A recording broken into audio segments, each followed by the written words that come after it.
Listen and listen good. I am not protecting this city anymore. I am running it. And I say the people of Hell's Kitchen are my people. This is my territory now, and I say get out or change. Spread the word. At the time of this video's release, Marvel Studios is bringing back the Netflix-era Daredevil under the Disney Plus banner. So, I thought this might be the best time to cover the saga of the Man Without Fear released under the Marvel Knights imprint. While the upcoming series is focusing on relatively newer stuff like the villain Muse and Kingpin being the mayor of New York, I feel the Marvel Knights run spiritually works as it brought Daredevil back into prominence in the comic world after his series was cancelled, similar to what happened with the Netflix version. But why was the Daredevil comic cancelled in the first place? Well, old Hornhead caught a pretty bad case of the 90s. He got a new edgy costume with an attitude to match. Venom showed up because he was Marvel's golden boy at the time, lost his secret identity, ironic considering what we're about to talk about, and took on a new identity called Jack Batlin. For the non-Daredevil fans who don't see the issues with this, Daredevil, aka Matt Murdock's father, was nicknamed Batlin Jack Murdock for his boxing skills. Imagine if Batman's identity got leaked and he started going around under the name Wayne Thomas. Eventually, after the cancellation of Daredevil and Marvel Comics going bankrupt, Joe Quesada and Jimmy Palmiotti, working for a different comics company called Event Comics, got their hands on 4 of Marvel's properties: Punisher, Black Panther, the Inhumans, and of course, Daredevil, and set about revamping them. If this failed, there was no guarantee that Matt Murdock would ever recover. Luckily, it didn't. In the first arc, Guardian Devil, written by filmmaker Kevin Smith and drawn by Joe Quesada, Daredevil gets tasked with protecting a baby that might be the Antichrist. From that description alone, you can probably guess the levels of insanity that ensue. However, the thing that everyone remembers from this comic is the death of Matt's longtime on-off love interest Karen Page at the hands of Bullseye. After that opening salvo and a 7-issue arc by David Mack introducing the character of Maya Lopez, aka Echo, Brian Michael Bendis begins his run with a story about the son of a Z-list supervillain and reporter Ben Urich's efforts to find out what exactly happened to him. And no, it did not escape my attention that I have made back-to-back videos on the topic of children abused by their parents. However, the main conflict that would kick off this run starts when Samuel Silk, who is a mafioso Nepo baby, works with Kingpin's son Richard to try and assassinate Fisk and take over his organization. However, after figuring out that he's bitten off more than he can chew, Silk tries to negotiate with the FBI with the one thing he has: Daredevil's secret identity, which was an open secret amongst Kingpin's organization. While the FBI decide against direct action, one of their agents, Harold Driver, leaks the information to a tabloid for money, throwing Matt's life into chaos. The chaos gets even more complicated with the addition of Wilson Fisk's attempts to claw his way back to the top of the New York underworld, having survived his assassination attempt. Unfortunately, despite using Bullseye and Typhoid Mary to distract Matt, it's too little too late, as Daredevil beats the crap out of him and declares himself the new Kingpin. 1 year later, Daredevil has made life better for the people of Hell's Kitchen, both as a superhero and as a lawyer, almost eliminating all crime there. However, good things never last, as the Yakuza makes a move, forcing Matt underground and requiring him to ask for help to save Hell's Kitchen.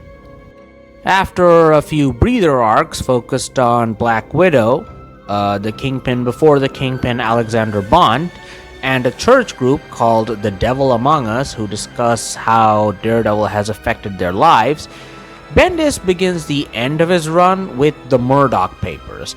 Fisk wants to make a deal with the feds, promising them concrete information on Matt so they can imprison him for being Daredevil and making them look like idiots. After a chaotic game of cat and mouse involving the feds, the Hand, and several superheroes, Bendis ends his run by imprisoning both Matt and Fisk. Writer Ed Brubaker starts his run with the story arc The Devil in Cell Block D by putting Bullseye and the Punisher in the same prison as Matt, Fisk, and several others, turning the whole situation into a powder keg waiting to go off. This is a personal favorite owing to its buildup of tension. After Matt gets out of prison and goes on the run in Europe for a while, Brubaker wraps up most of the lingering plot threads from Bendis' run and even has Fisk leave the United States as he prepares his own methods to torture the Man Without Fear. Brubaker does this by reintroducing an older Daredevil villain called Mr. Fear, as well as a new assassin called Lady Bullseye, and, for the final arc Return of the King, bringing back Fisk, complicating Matt's life so terribly and forcing him to cut ties with most of his loved ones, which leads to this era of Daredevil ending with Matt accepting the Hand's offer to become their new leader. Ever since Frank Miller wrote his defining run on Daredevil, there has been a tendency amongst writers to put Matt in increasingly traumatic situations for the drama. This got so bad that when Mark Waid would write a relatively lighter run on Daredevil, one of his main goals was to write a Daredevil story that didn't drive him to drink. And yet, there's something compelling about watching a man push through all the tragedies life throws at him. There's certainly no denying that Matt suffers in this run. He gets put through the ringer, losing 2 women who loved him, his secret identity, and even at certain points, his sanity. He often lashes out as a result, causing him to make rash decisions and allowing himself to be manipulated by the situations around him. Both Bendis and Brubaker do a good job of making the reader question if Matt should even be Daredevil despite the good he's done. Owing to the massive harm putting on the mask causes not only to him, but to those around him. And the people around him don't have a radar sense to see danger coming. While Karen Page's death may have been more influenced by external factors, specifically by Joe Quesada essentially giving Kevin Smith marching orders to execute her because Quesada has always been weird about women and relationships when it comes to Marvel, that does not make it any less tragic. However, the story goes out of its way to show Karen in an unflattering light. She breaks up with Matt via letter, returns to him because she gets an AIDS diagnosis, tries to convince Matt to sacrifice a baby to get rid of all their problems, and acts like a general nuisance. It's enough to piss off most readers, and thus the illusion shatters as it becomes clear that the story is going out of its way to make you hate Karen so that when she dies, you feel bad for Matt and his loss, not for Karen Page. Besides Karen, Matt's longtime partner and friend, Foggy Nelson, also has to suffer due to his proximity to Daredevil. He gets drugged and tricked into an affair with a married woman, accidentally murders said woman, goes to prison, is kicked out of his law firm, by his mother no less, and his then partner breaks things off with him. All so that Matt will be hurt if something happens to Foggy. And this is just the stuff that happens in the first arc. Foggy is the character voicing the doubts in the reader's minds about Matt continuing to be Daredevil, as more often than not, he's the one outlining the toll wearing the mask has taken on both their lives. In an issue focused on Foggy after he got stabbed and sent to witness protection, he acknowledges the good Daredevil does, but he's also forced to admit that he's extremely scared despite Matt's best efforts to protect him. Considering everything I've outlined, his viewpoint is pretty valid. While people like reporter Ben Urich, FBI agent Angela Del Toro, and PI Dakota North all face dire consequences as a result of their proximity to Murdock, no one gets it worse than the main love interest for Matt in this era, Milla Donovan. Like Matt, Milla is a blind woman, except unlike him, she has no extra senses to compensate for her blindness.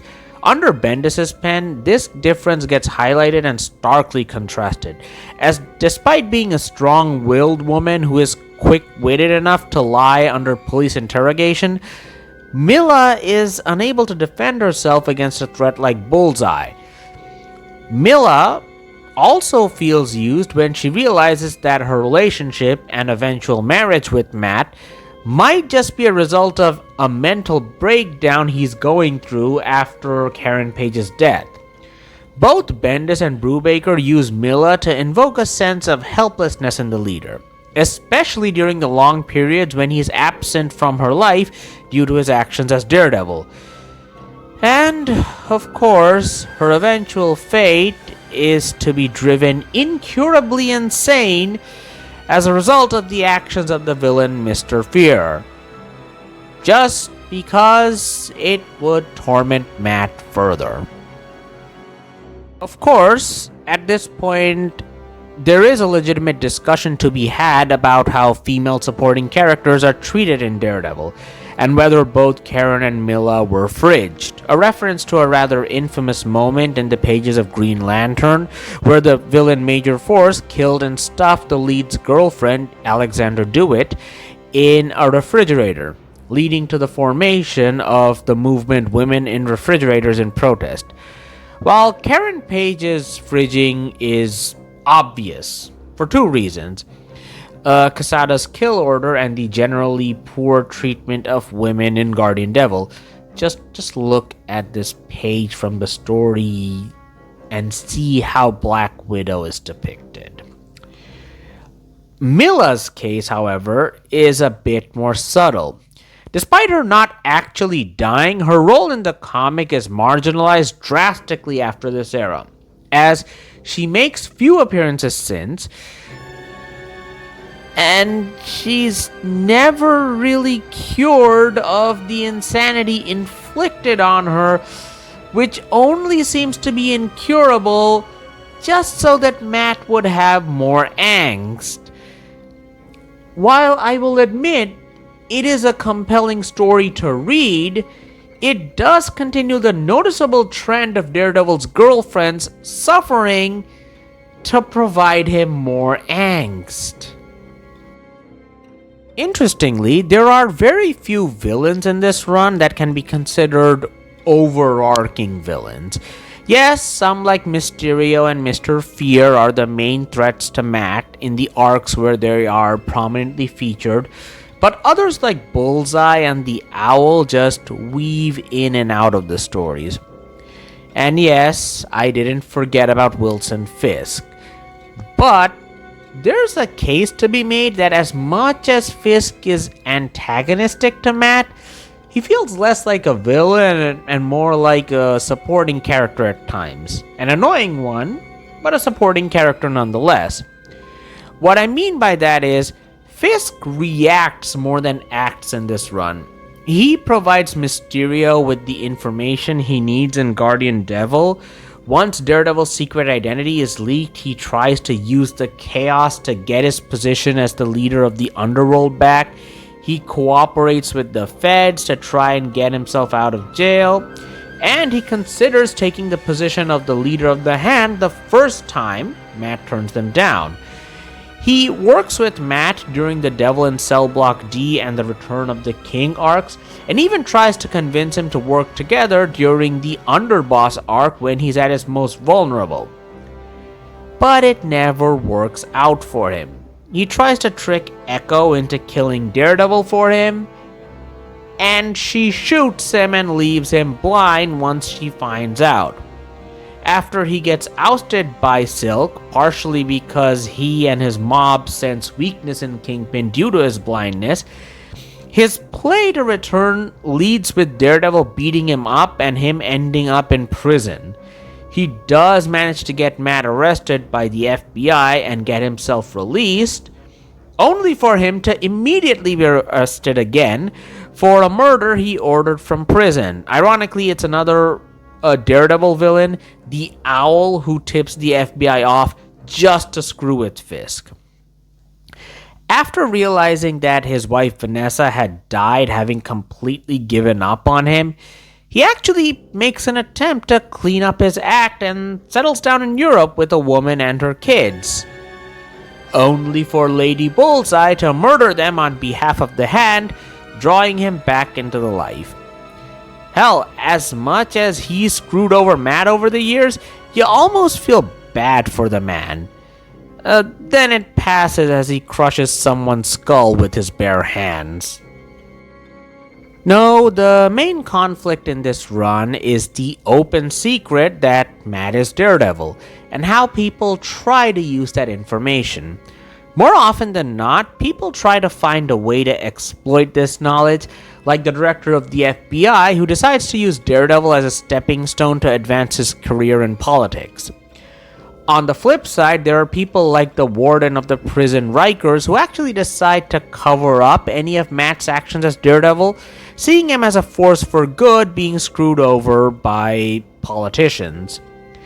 The fact that Matt is Daredevil becoming public knowledge leads to a media circus for some time, but as a bit of commentary on media cycles and the collective public memory, eventually interest dries up as the people move on to the next thing. Though Matt is still asked if he's Daredevil or not on occasion, the fact that it was never legally proven leaves him with deniability. Yes, this run will leave you with an appreciation for the intricacies of the legal system just because Matt's identity is kinda secret thanks to technicalities.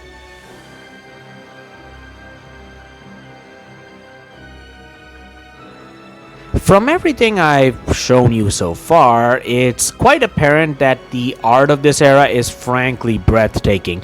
While Joe Quesada and David Mack do great work, especially when Mack goes avant-garde at times, it's Alex Maleev and Michael Lark who create the style that would define Daredevil for most of this decade. Maleev plays a lot with shadows, which works well with the stories about Matt's secrets, helping to build that pulp fiction noirish atmosphere. Also, by Maleev's own admission, he drew Matt based on himself and Milla Donovan off his wife. So that's sweet, if not a little dark, considering what happens to Milla later. Also, Kingpin bears more than a striking resemblance to Bendis during the time Maleev and him were working together on Daredevil, so it's nice to see both men have a great sense of humor. Lark continues the trend set by Maleev while putting his own spin on the art. While I have a fondness for both, Maleev is the one who perhaps deserves a bit more credit for kicking off the style. The Lark is by no means a slouch, as he's also working in a lot more brighter environments at times, and he does really great work as well.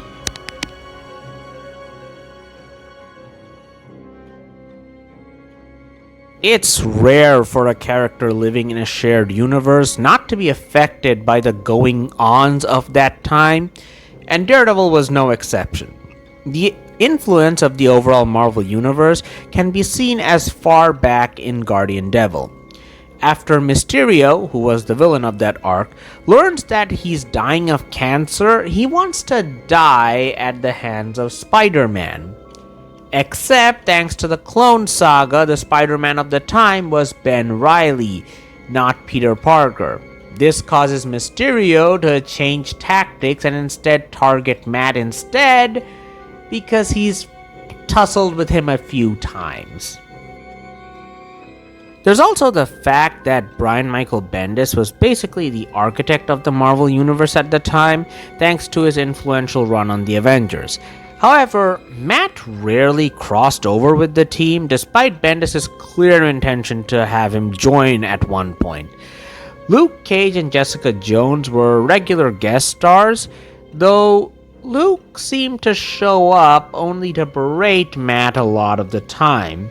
The most noticeable instance of this behavior was during the King of Hell's Kitchen arc, where Luke, alongside Peter Parker, Reed Richards, and Doctor Strange, show up to lecture Matt on his handling of Hell's Kitchen.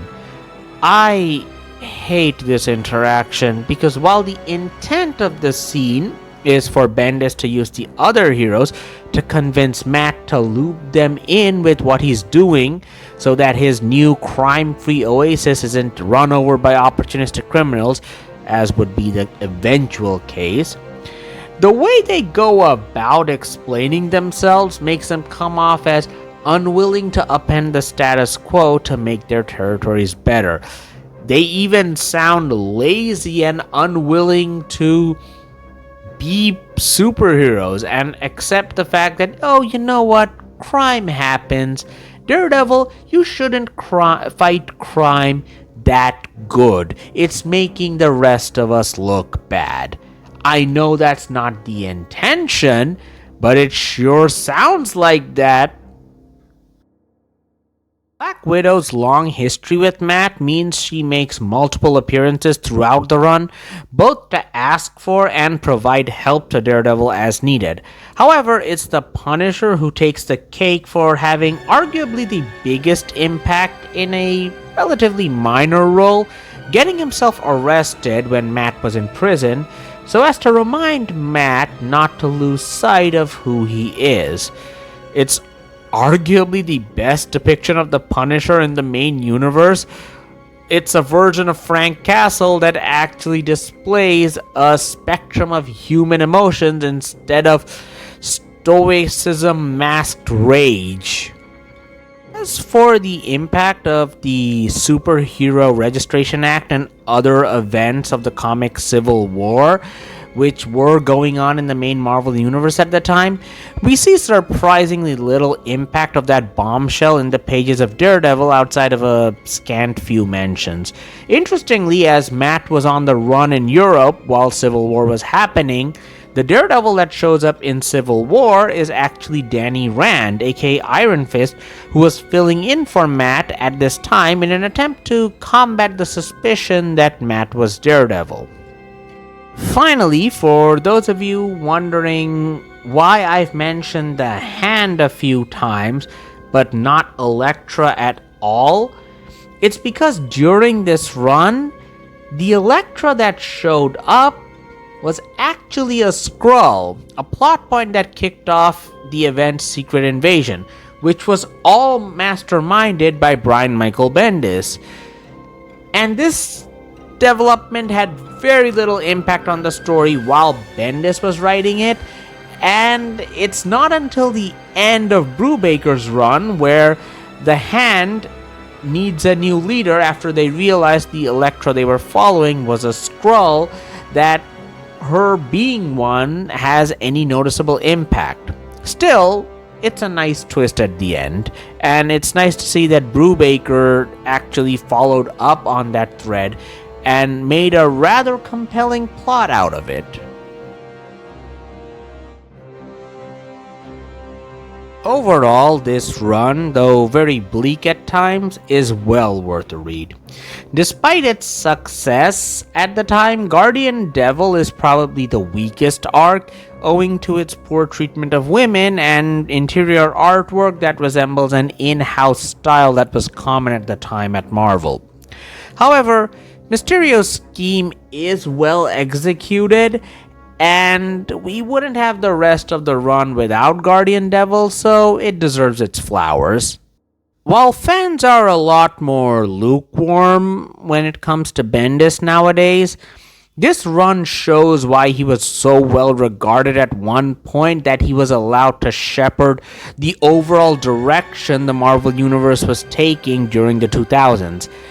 That being said, some of the complaints about his writing, like the unnecessary use of in medias res, inconsistent characterization, such as the case with a suddenly resurrected Red Guardian now hating Black Widow despite having no reason to do so, and dialogue that can ramble on a bit, just look at the opening scene of this video, are all still present. However, as the story itself is very compelling, the flaws are barely noticeable when you're going through it. As for Ed Brubaker's run, it's a continuation of the stuff that Bendis had laid down the groundwork for, while also continuing the overall trend of breaking Matt further. It's pretty solid, if a little shorter than I remembered. However, I need to point out once again that it's the art that's the star of this series, as without Alex Maleev and Michael Lark, we would not have the atmosphere that makes reading these stories so heartbreaking. Like, there is a drastic shift when you're going from Guardian Devil to Alex Maleev's opening arc Underboss, and you can just see the difference between the two. That atmosphere makes reading these stories so heartbreaking. It makes us feel like we are in there with Matt, slowly losing control over our lives and our sanity breaking down alongside him. Anyway, thanks for watching. While I talked about the broad points of the run, there's so much here that you need to read in order to experience it for yourself. There's stuff that I couldn't in good conscience spoil, like everything about Vanessa Fisk and the role she plays in this run, which is delightful, if a little heartbreaking. Also, I've started a Patreon this year. If you're interested, you can check out all the tiers, and if you have the ability, maybe consider supporting me. Thank you.